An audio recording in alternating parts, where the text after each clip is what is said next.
né? Sim. O grande público quer ter um shape de praia, um Quer shape melhorar. que as pessoas olhem na praia e fiquem, nossa, como ele malha, né?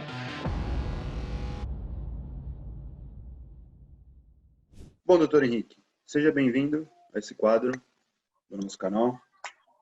Conta pra gente um pouquinho de você.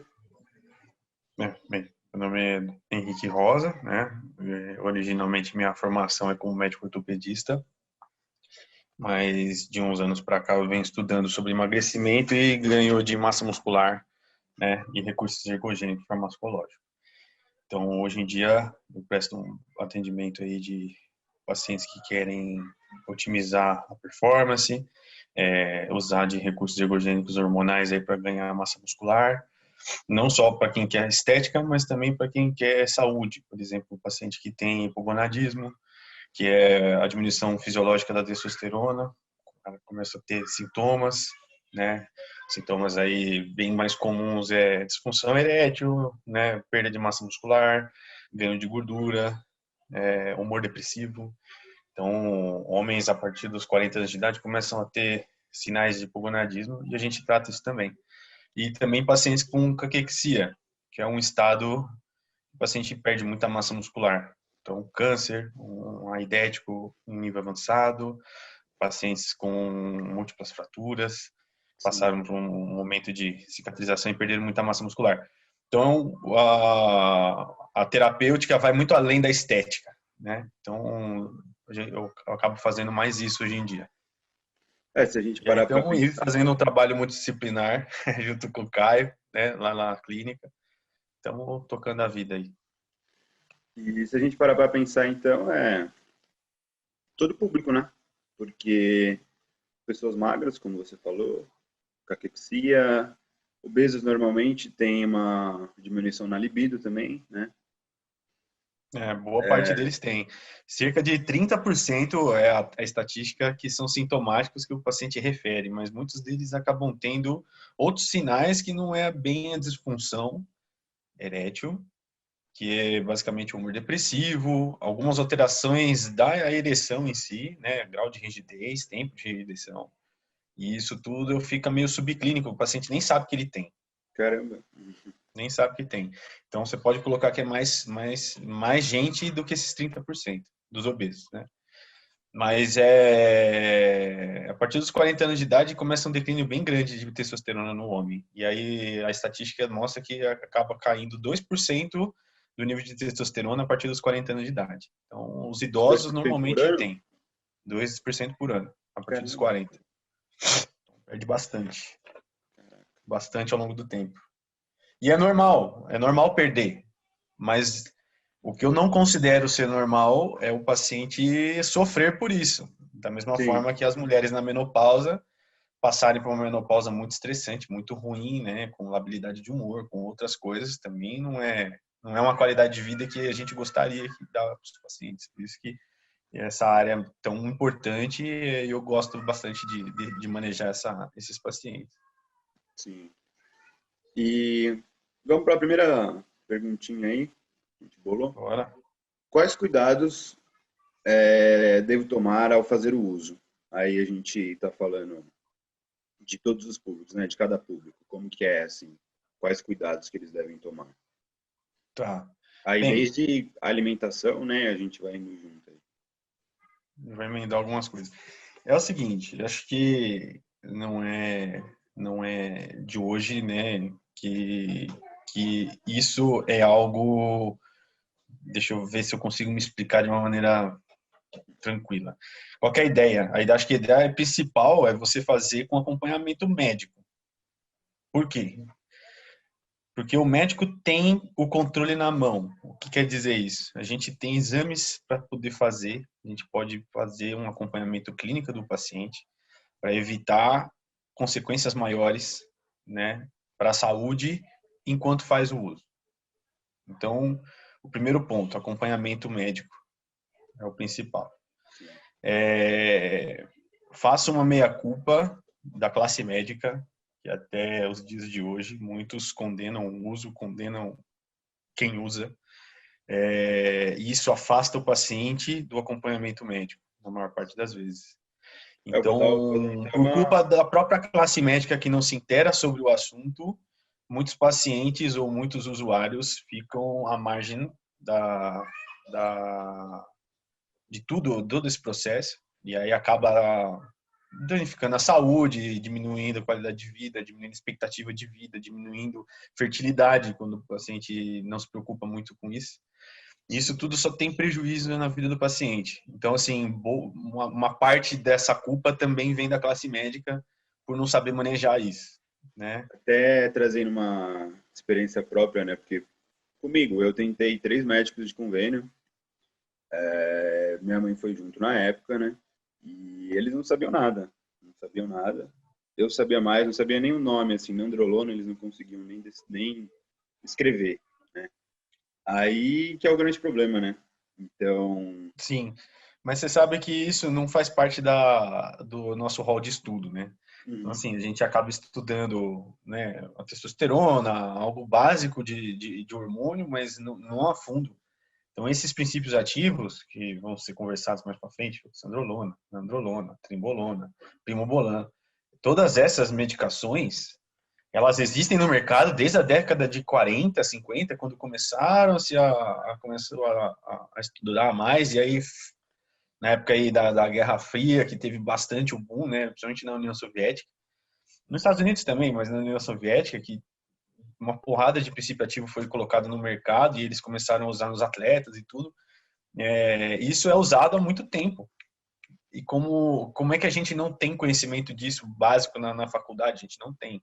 sim, Então, o desconhecimento ou a falta de orientação que os médicos não conseguem, né, não conseguem dar para o paciente, a orientação que deveria dar e não consegue dar, é por desconhecimento. sim, Ele não precisa concordar com você usar, mas ele deve saber manejar você, uhum, entendeu? Então, assim, se ele é contra, acho que isso cabe a ele decidir moralmente se ele é contra ou não, mas ele não pode abandonar o paciente, isso é errado. E essa é a minha crítica que eu faço à classe médica, e aí eu decidi estudar, eu decidi fazer as coisas para poder seguir esse paciente, para ele ter saúde enquanto faz o uso. Porque ele, vamos ser sinceros, muitos pacientes não vão deixar de usar. sim. Tanto que tem gente que usa aí 10, 15 anos e vive, né? E tá indo. Só que não é muito melhor ele fazer um acompanhamento Não, médico responsável, acompanhar, controlar, para ter melhor qualidade de vida? Então, assim, colocar isso na balança, colocar isso em discussão, não acho que tem que ser usado indiscriminado, né? Mas eu acho que tem que ser usado com controle. Essa é a palavra que eu gosto de usar, controle. Você tem que ter controle.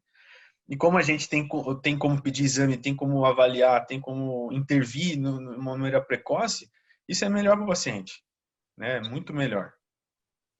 Então, assim, acho que o que tem que o cara, quando entra numa dessa, ou a moça, quando entra numa situação como essa, claro que a gente vai ficar focado aí na parte estética, porque é onde é o maior uso dessas medicações, na parte estética.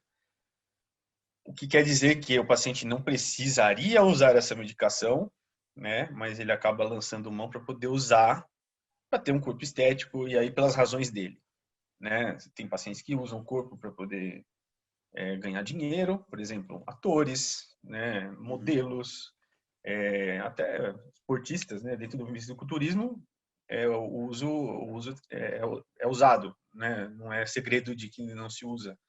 Assim, né? Em todos os esportes E tem, mas no fisiculturismo a gente tem a certeza, por causa dos físicos. exatamente, nos esportes também, né, acaba tendo, né, bastante notícias assim de atletas que estão pegando no doping, tudo, né? MMA tem muito, Então, né? assim, a gente não pode fechar os olhos para isso, sabe?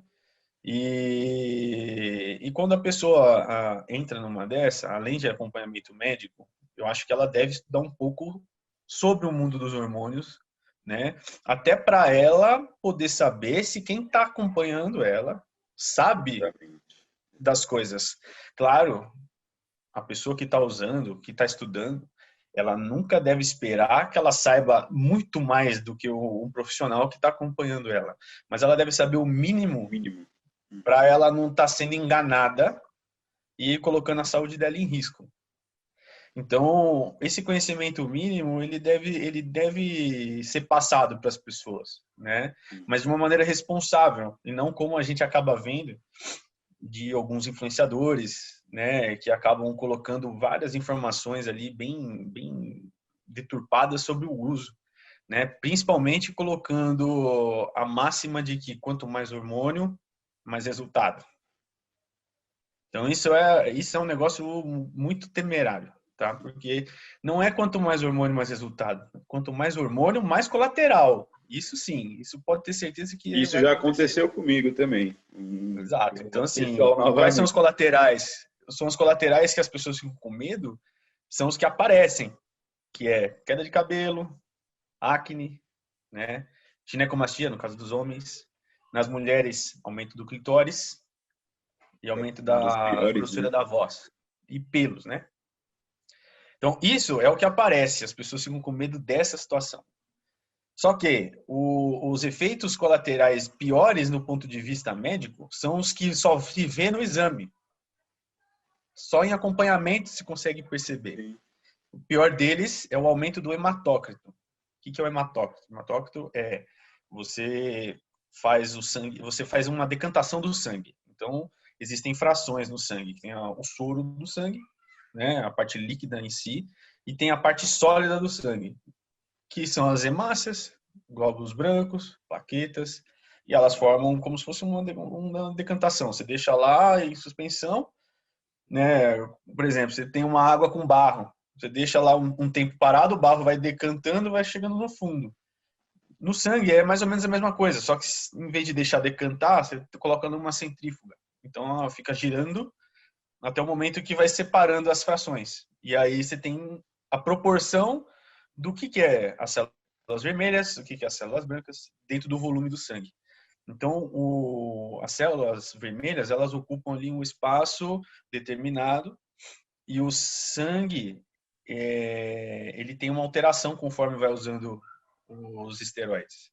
Os esteroides aumentam a fração vermelha do sangue. Então, o sangue tende a ficar mais espesso, fica mais viscoso. Então, e esse aumento da viscosidade facilita que você tenha eventos trombóticos, que pode ser tromboembolismo pulmonar, infarto, AVC, alguma trombose de membro. Então, isso é potencialmente bem grave para o paciente, podendo levar à morte. E é um negócio que é silencioso, porque ele vai aumentando o hematócrito, e o sangue fica espesso. E aí, somado a alguns comportamentos que o paciente possa vir a ter, tipo, não beber água o suficiente. Coisa Isso é bem muito comum, complicada. as pessoas não bebem água o suficiente. Uhum. Ao longo do tempo, às vezes pode acontecer, e aí, quando aconteceu, acabou. A pessoa nem viu, né? Às vezes não dá tempo de você fazer alguma coisa. Claro, a incidência é baixa, mas e se acontecer com você, né? Então é algo que você tem que ficar prestando atenção, né? Não dá para ser negligenciado. E assim, um outro erro também comum é as pessoas acharem que só algumas drogas dão esse tipo de alteração. Tipo, eu já ouvi falar de um paciente que, não, o que eu saiba era o Hemogenin que fazia isso, né? Porque o Hemogenin, ele foi criado para tratar anemia. Por isso o nome, Hemogenin, que é um produtor de hemácias, Hemogenin, né? De hemo de hemácias e genin de gênese. Legal. Então, o nome leva a crer que faz isso, mas na verdade todos eles fazem. Todos eles fazem. Uns fazem mais, outros fazem menos. Isso vai depender do paciente também. Tem paciente que produz mais hemácias com anabolizantes e outros pacientes não produzem tanto. Então isso vai variar muito de pessoa para pessoa. Ou seja, não tem uma receita de bolo também. Não tem uma receita de bolo. Por isso que tem que controlar. Por isso tem que controlar, entendeu? Então, assim, o cara tem que entrar nessa sabendo que potencialmente, em algum momento, ele vai ter que reduzir doses ou vai ter que tirar dose, vai ficar um tempo sem usar, depois volta a usar. E aí, é importantíssimo a pessoa ter um controle dietético decente, treinamento decente, descansar decentemente.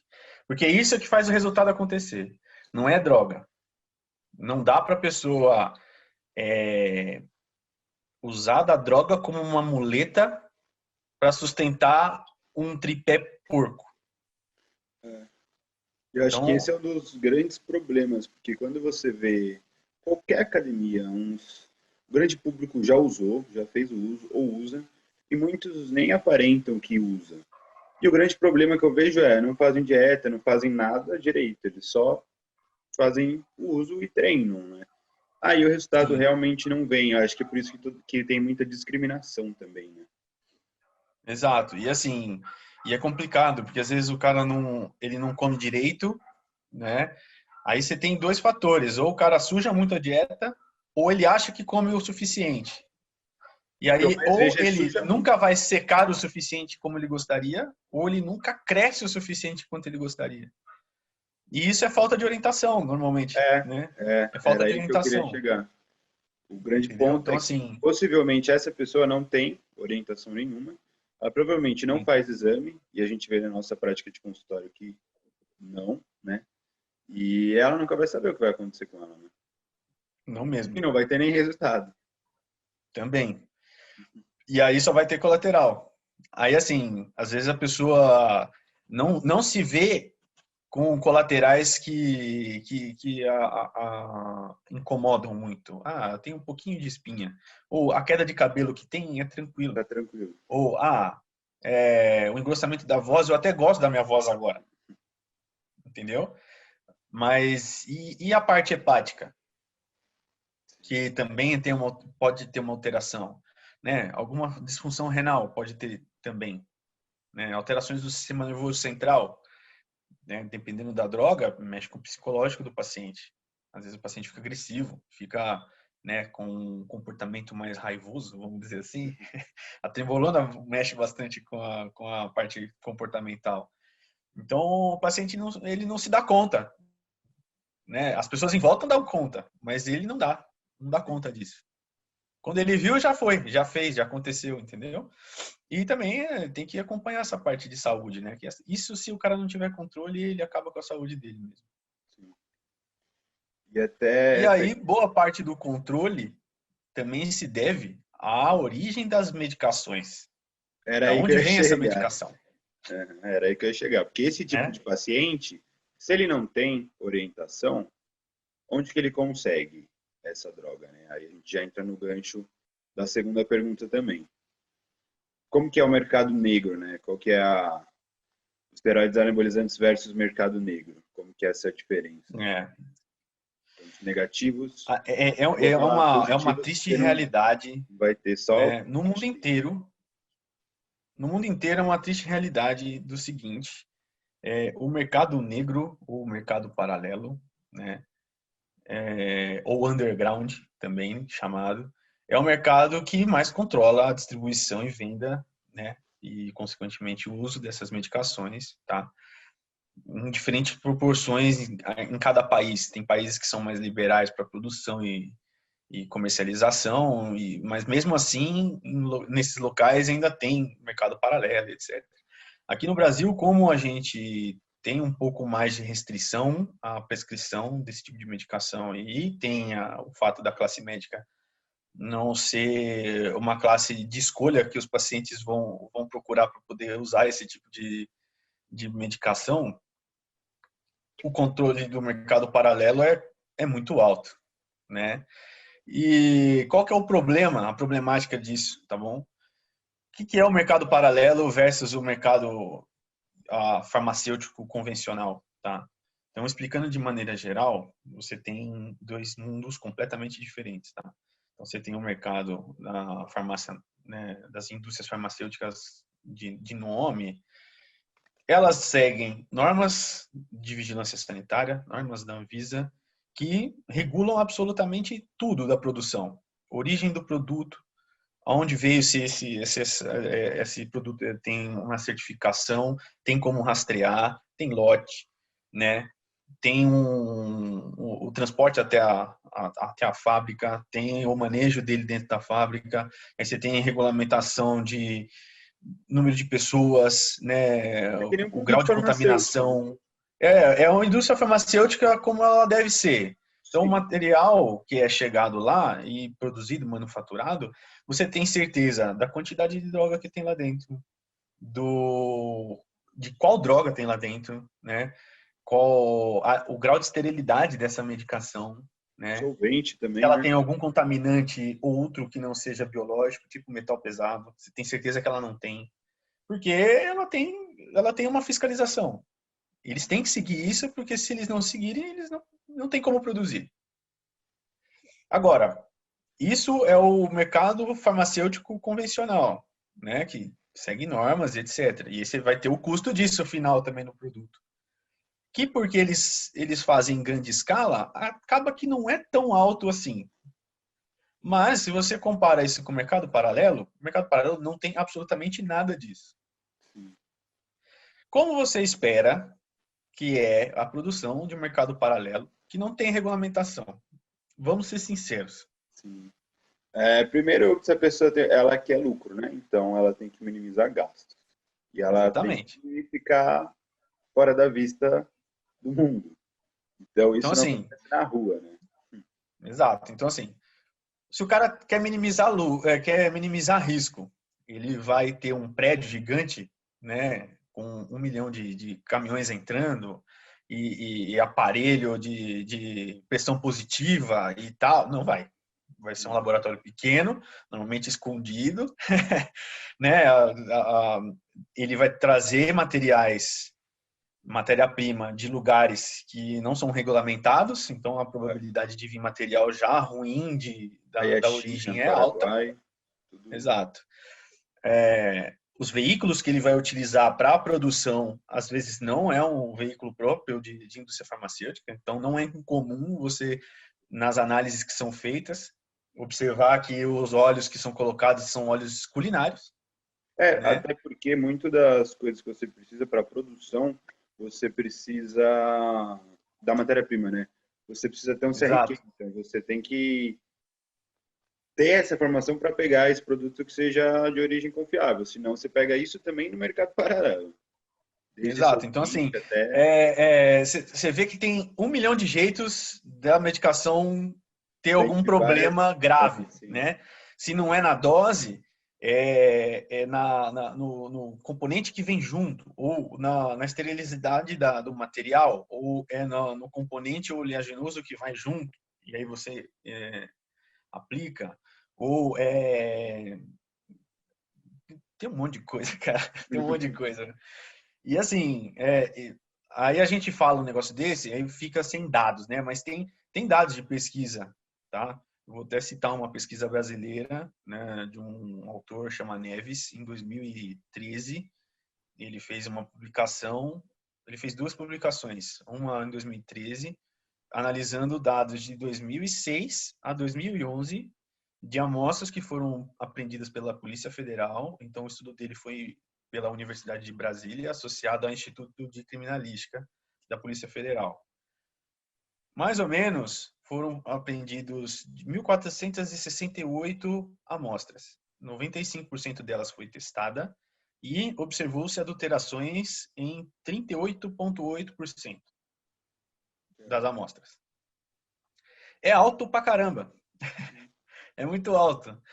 Em comparação com a indústria convencional, não tem adulteração na indústria convencional. Quando tem, é baixíssimo. É menos que Sim, 0,5%. se a gente pensar, vai, que é 38%, sei lá, se Quase, você tem 200 um terço. miligramas, vai ter 120. Não. Não vai Não, ter mas isso metade. é a amostra de adulteração. Aí as adulterações que podem ter. Você pode ter supradosagem, você pode ter infradosagem. Aí você pode ter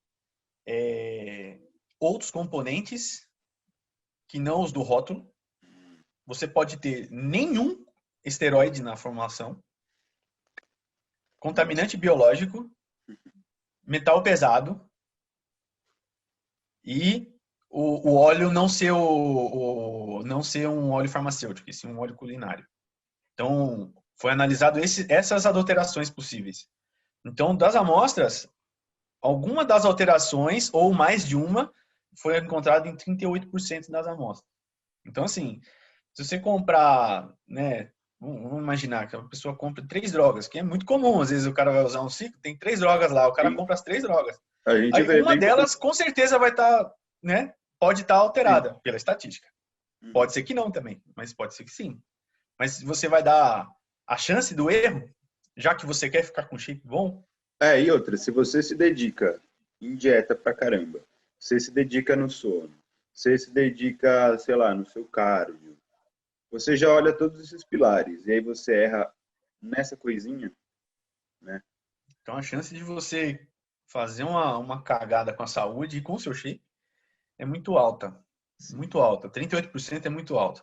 Aí assim, é uma publicação só. Não, beleza, esse mesmo cara publicou um outro estudo de 2011 a 2016. Pegou menos amostras, mas testou todas. Pegou 328 amostras, ele testou todas. Tinham 42% de adulterações, tá?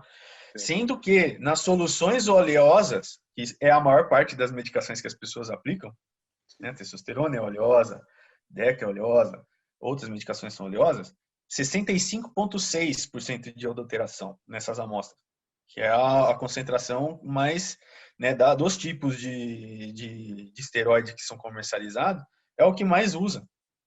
Os pacientes mais usam esses e os orais.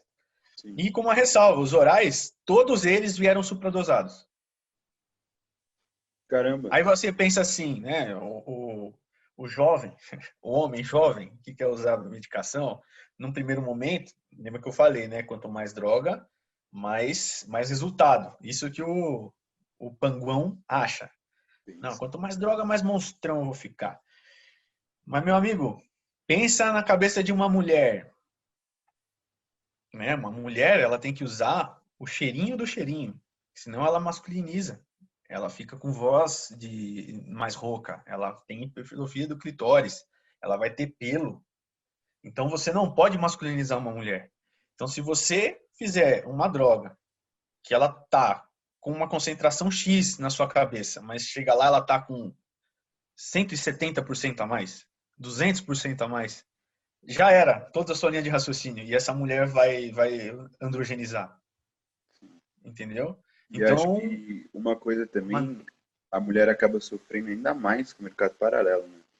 Porque a testosterona é a matéria-prima mais barata. Então, às vezes, muitos laboratórios colocam nos outros produtos, seja na nandrolona, a Deca, coloca testosterona, coloca numa boldenona, e aí tem mulher que às vezes vai tomar e acaba tomando testosterona. uhum, Aí ferrou, né? exatamente. Então, assim, não é confiável. Por não ser confiável, médicos não passam. Quer dizer, de maneira geral, tá? De Sim. maneira geral, médicos não passam. A gente fica nas medicações que tem na farmácia. Apesar das medicações da farmácia terem não tem uma gama grande de medicações, com as medicações que a gente consegue acesso em farmácia de manipulação ou farmácia convencional, a gente consegue fazer boas coisas e dá para subir até em palco de fisiculturismo usando essas medicações. Então, assim, dá para ficar tranquilo e fazer as coisas com bastante responsabilidade e acompanhamento. Você não precisa querer tomar coisas do mercado paralelo se você não quiser e você vai ter um shape muito bom. Sim. Muito bom. Até se a gente trazer um gancho dos anos antigamente, né? Antigamente não tinha conhecimento de tantas drogas como tem hoje. E antigamente a gente via Não mesmo. grandes físicos, na verdade, com pele bem bonita, né? Com um aspecto bem diferente dos de hoje em dia. Tem um aspecto muito mais. Sim, Isso falando de bodybuilders, né? Tô falando de bodybuilders aqui. exato. Então, assim, o grande público não quer ou nem pensa em bodybuilding. Né? Sim, O grande público quer ter um shape de praia, um quer shape que as melhorar. pessoas olhem na praia e fiquem, nossa, como ele malha, né? Então, Sim, assim, as pessoas querem ter um shape bonito, né? Claro que quem malha um tempo a mais acaba seguindo mais coisas sobre fisiculturismo, fica com a visão mais voltada para o esporte em si. Mas o fisiculturismo é uma galera à parte, entendeu? sim, O povo, realmente, o cara se dedica, tem que bater palma para esses caras, sim. né? Porque é um negócio que é difícil, não é para qualquer um, é muito mais psicológico do que físico a história, tá?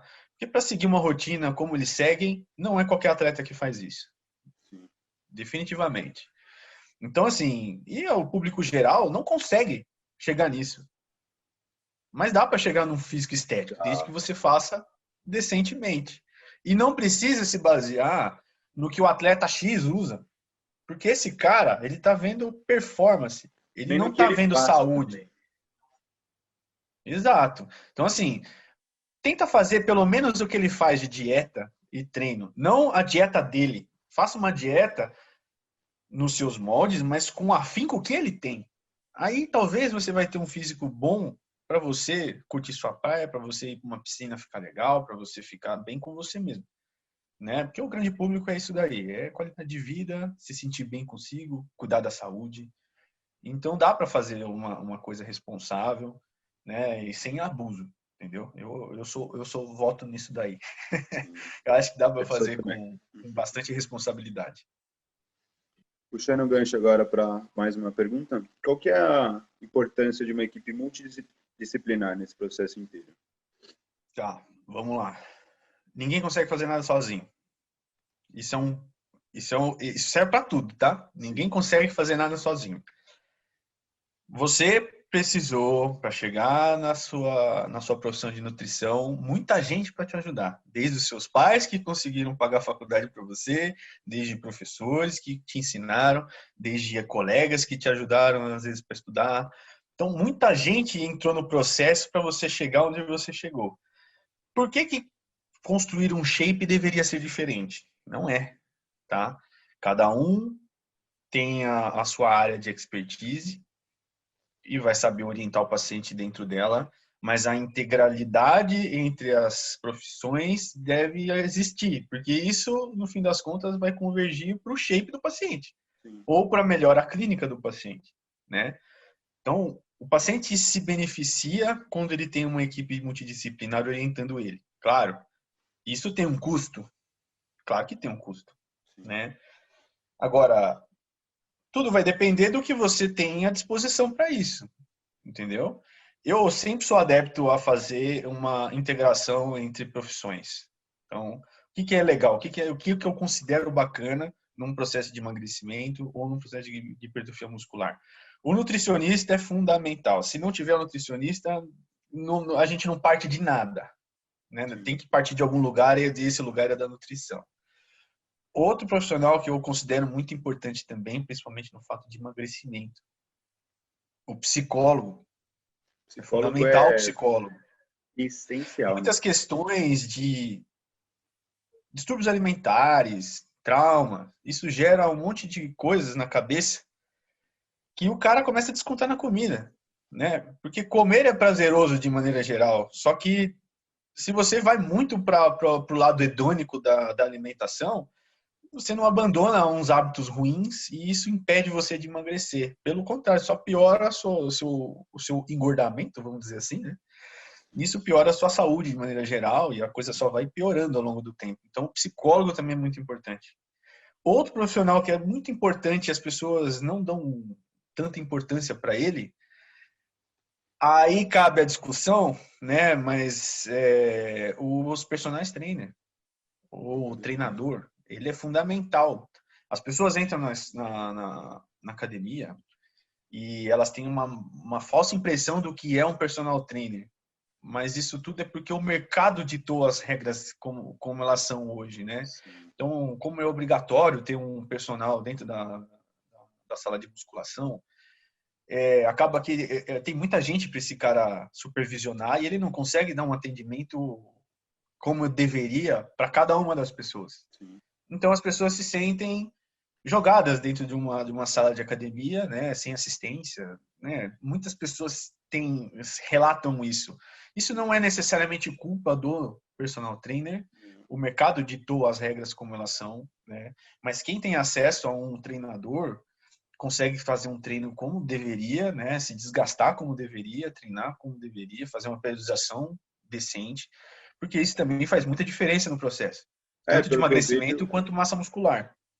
periodização é algo que também muitos profissionais ainda não fazem, né? Mas aí a gente entra naquele quesito. Como que um profissional de sala que tem 100, 120 alunos no horário dele, assim, ali nas 3, 4 horas, como que ele vai montar uma periodização para cada um também?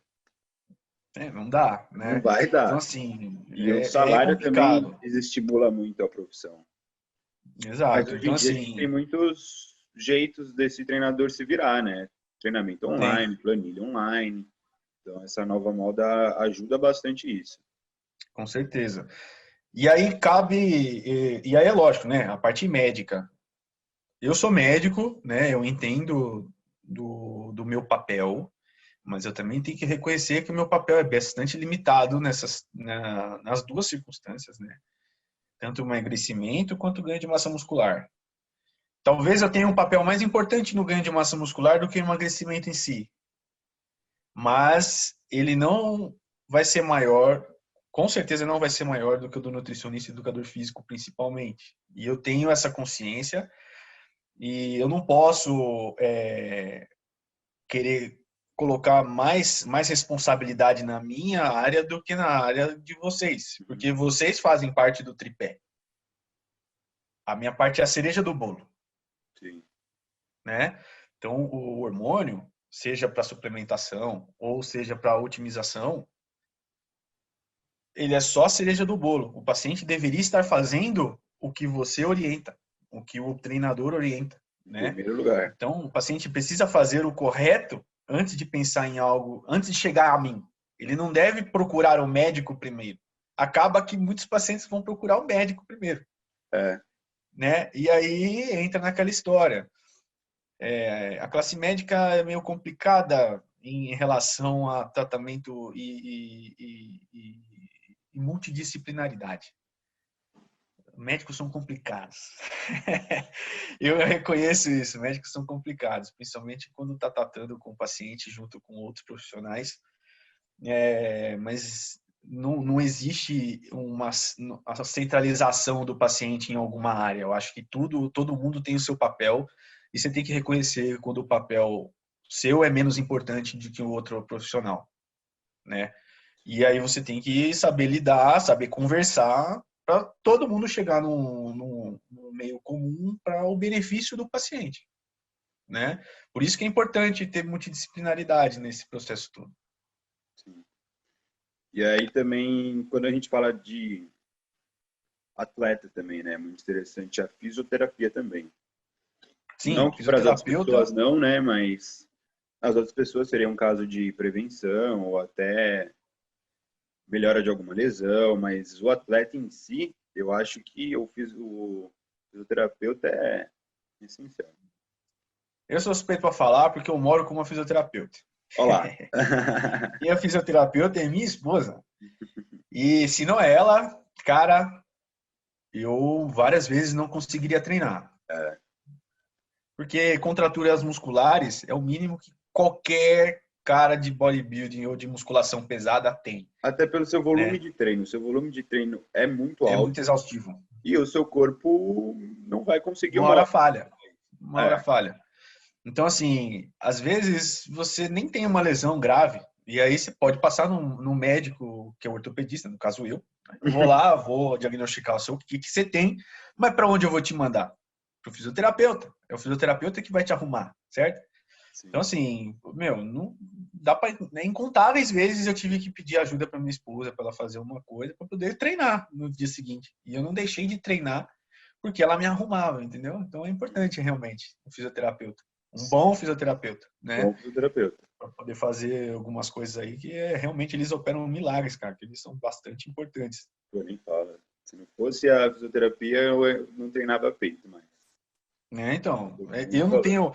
Eu tive uma lesão na faculdade, né, de ligamento cruzado do meu lado direito.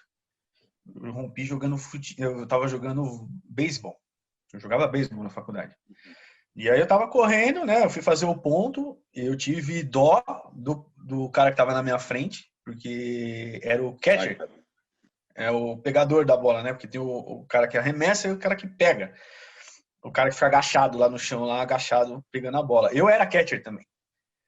O certo, o que eu deveria ter feito? Eu tinha que ter crivado o cara no meio, eu tinha que ter arregaçado ele no meio, para poder fazer o ponto.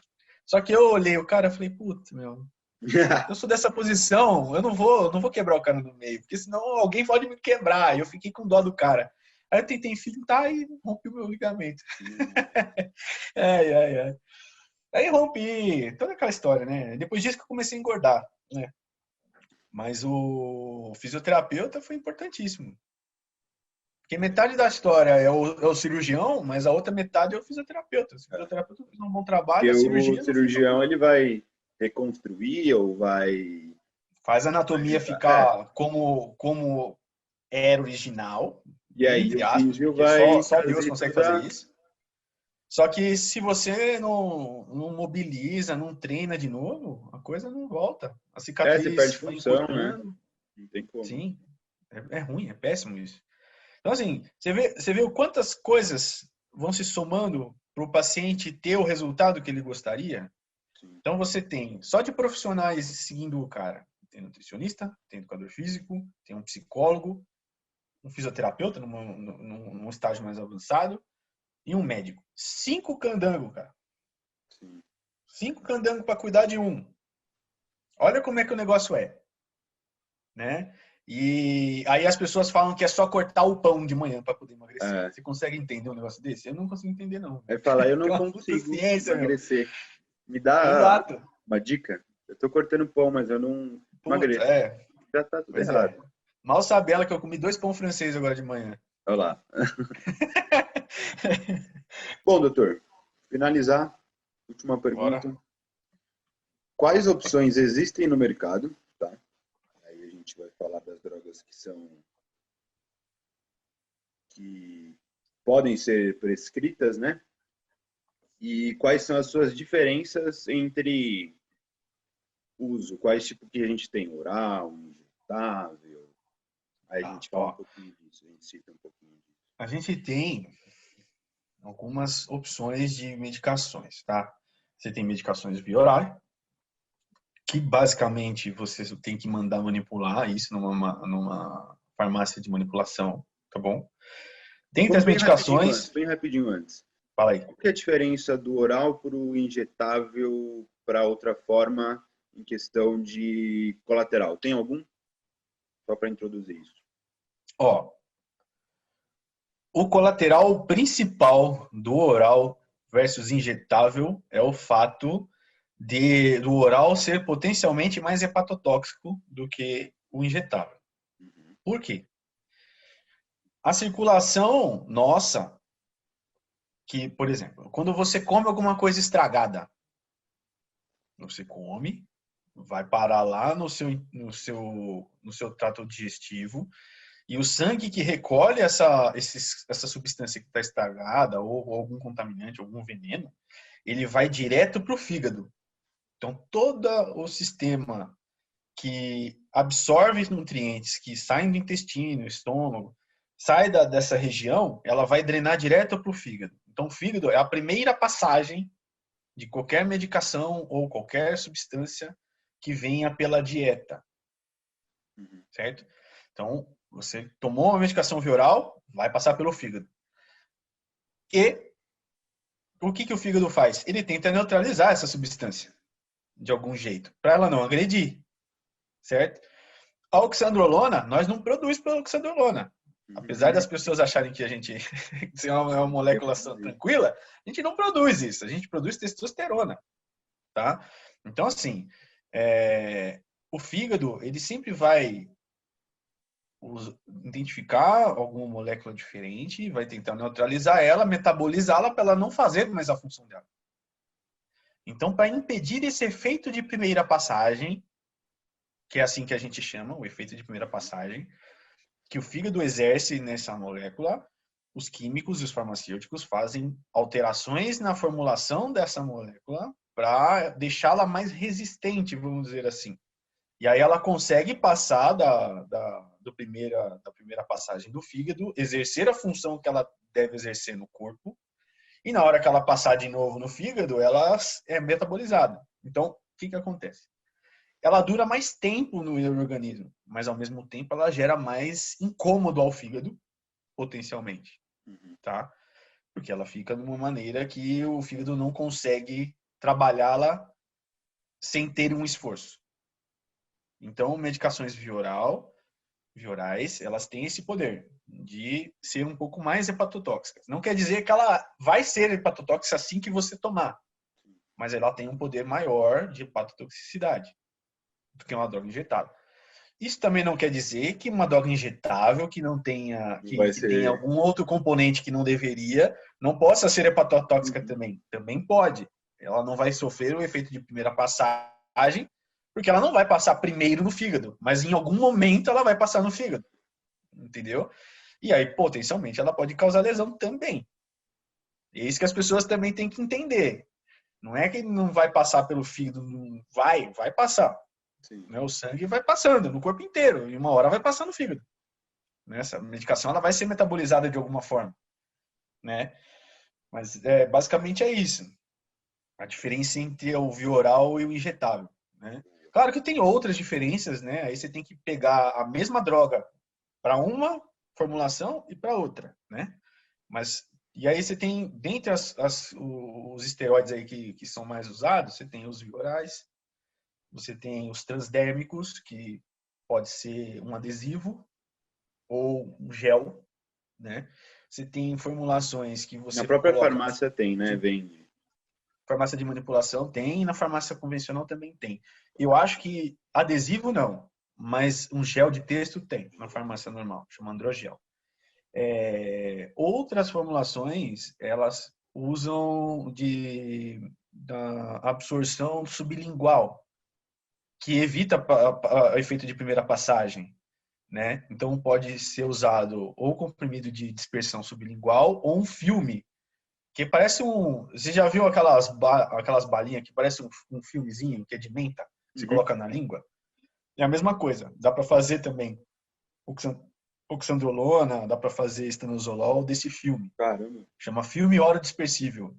Então, ele usa da absorção ali da região da língua, tecido linfático, basicamente, e um pouco de tecido hematogênico. E não passa você não chega a engolir ele e ter absorção convencional do via oral.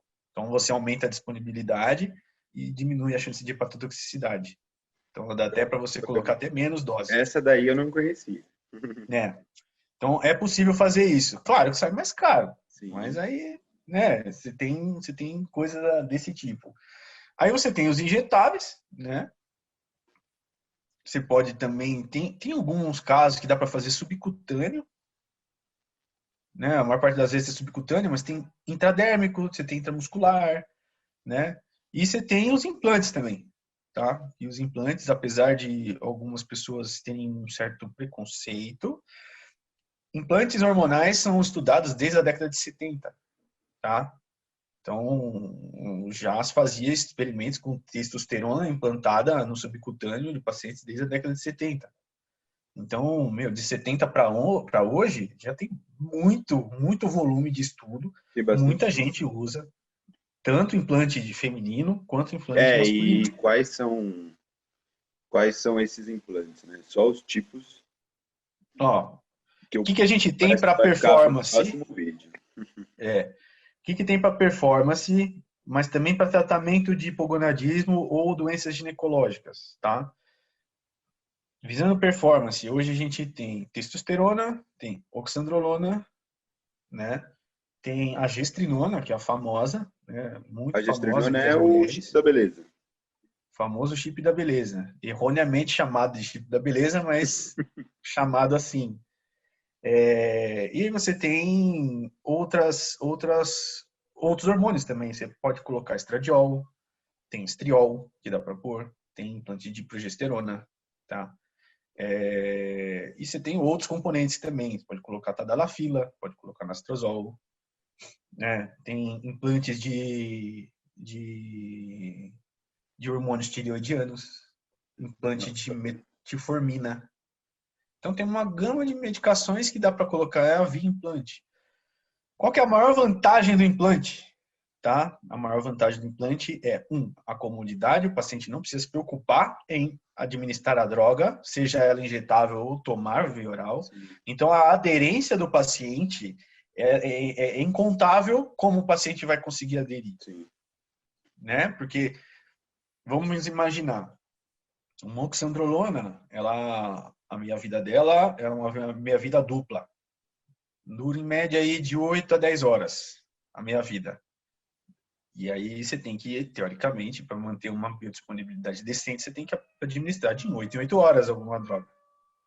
Então, por exemplo, se você vai fazer 20 miligramas num dia, é difícil você colocar 20. Então, eu manipulo assim, 7 miligramas o comprimido para dar 21 miligramas durante o dia e de 8 em 8 horas o paciente vai administrando essa medicação. E aí, quando vai abaixando meia-vida, você vai manipulando isso. Só que o que gera, né? Fica oscilando muito. Então, de 8 em 8 horas, ela cai pela metade e sobe. Cai e sobe. E aí ela tende a fazer um gráfico ascendente, mas fica sempre tendo pico e vale. Pico e vale. Na medicação que é por implante, o implante ele tem uma taxa de absorção e de liberação que é mais constante. Então, essa constância da taxa de liberação diminui a chance de você ter colaterais. Que bacana. Fora isso, o paciente pode esquecer de tomar uma medicação de 8 em 8 horas, em algum momento. Acontece. Por quê? Faz a conta aí. Se você não tomar 6 da manhã ou 7 da manhã, ou você vai tomar na madrugada, né? Ou você vai ter que levantar muito cedo para tomar a medicação. Então, em algum momento você vai cagar, você vai esquecer. Em algum momento você vai esquecer. E assim, acontece com medicações que são mais graves, cara. Acontece com antibiótico. Sim, é. Entendeu? Então, assim, Aconteceu nós, comigo médicos, a recentemente gente mesmo. tem que levar em consideração isso também. Né? A aderência Antibiótico, do né? paciente. Porque não adianta de nada eu prescrever uma medicação que seja inviável para o paciente tomar. Ou, numa situação assim, pô, o cara não gosta de injeção. Entendeu? Aí você fala assim, é frescura. Frescura para você, cara. É. O cara que não quer tomar injeção não é frescura. Vou te E falar que você não pro pode... atleta é chato pra caramba. Então, assim, se o atleta tiver pô. condição financeira algum dia, cara, com certeza vai salvar um bom estresse aí no cortisol dele, vai dar uma melhorada. Com certeza. Exato. Porque Então ninguém gosta. é ruim, meu. Tem gente que tem fobia. Tem Não, gente que se tem fobia. gosta, Eu tinha não tem como. tinha um colega, tinha uma colega minha na faculdade. A gente foi fazer uma aula de injeção, era no primeiro ano, né? A gente fazia um nos outros, né? Uns nos outros. A gente fazia lá um grupinho de 3 e aí ficava treinando, Ia se furando. intramuscular. Beleza. Cara, ela não conseguiu, cara. Não conseguiu. Primeiro que assim, ela passou mal de aplicar em alguém, cara. Só pra você ter uma ideia. Ela é estudante de medicina, como é que vai ser uma médica assim? Cara, você não tem como controlar. O paciente não quer tomar, não quer.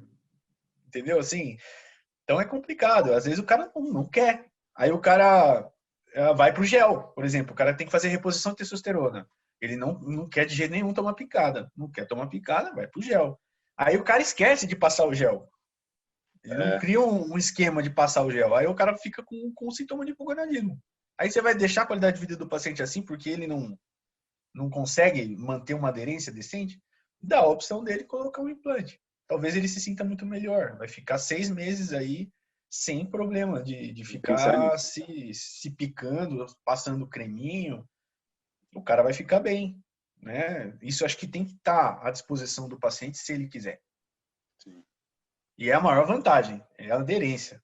A maior vantagem que tem. Porque no longo prazo, a consistência, a aderência disso tudo, de tudo certinho, né? Cada detalhe que vai fazer Exatamente. E aí, ajustando certinho a dose, o tempo de troca, tudo certinho, o paciente fica bem. Fica bem. Então fica aí um tema para o próximo vídeo. Vamos falar sobre implantes hormonais. Beleza. Bom, chegamos a mais um fim de vídeo aqui com o Dr. Henrique. Obrigado pela sua presença. O bate-papo foi muito legal. Gostei bastante. Eu acho que todo mundo vai gostar. Uma linguagem bem boa, então dá para todo público leigo entender. Você gostou? Opa, sempre bom esclarecer algumas coisas. E aí eu vou deixar uma frase aí que é o Dr. Glycon, que é um ótimo médico, um ótimo colega, professor, muito experiente. Conheci ele no curso que eu fiz aí de implantes hormonais. Ele sempre fala isso. Menos é mais. menos é mais. Então fica essa dica aí. Menos é mais, garotada. E se vocês curtiram o vídeo, esse novo quadro do canal, curte, compartilha, se inscreva. As redes sociais do Dr. Henrique vai ficar aqui embaixo, vai ficar na descrição também. E se você tiver alguma dúvida ou quiser fazer algum tema, manda no Insta ou comenta aqui embaixo também no vídeo.